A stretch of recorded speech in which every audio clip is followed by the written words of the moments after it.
Près d'1 million de vols furent gérés au cours de l'année 1973 sur les positions de contrôle identiques à celles exposées ici. Elles furent utilisées durant 25 ans et voyaient passer en 1999 2 500 000 vols par an.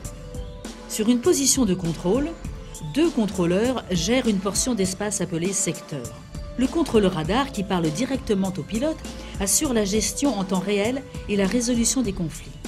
Le contrôleur organique assure la planification et l'organisation du trafic. Au centre, les écrans radars dont l'image est élaborée dans chaque centre de contrôle par 8 radars déportés.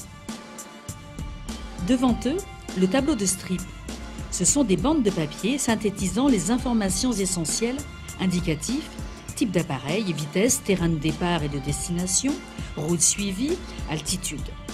Ils peuvent ainsi gérer le trafic et surtout détecter les risques de collision. Le digitatron est l'interface entre le contrôleur et le système. Son écran tactile permet de renseigner en temps réel les calculateurs de tout changement d'altitude, de route, voire de destination, et donc de distribuer des informations à jour au secteur suivant. Le contrôleur est en liaison vocale directe avec les pilotes. Les platines radio permettent de sélectionner les fréquences utilisées.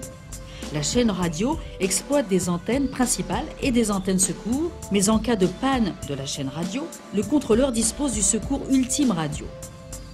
Par téléphone, le contrôleur est en relation directe avec les secteurs environnants, les aéroports de sa zone, les organismes de contrôle militaire, pour échanger en temps réel toute information nécessaire à la gestion sûre des vols.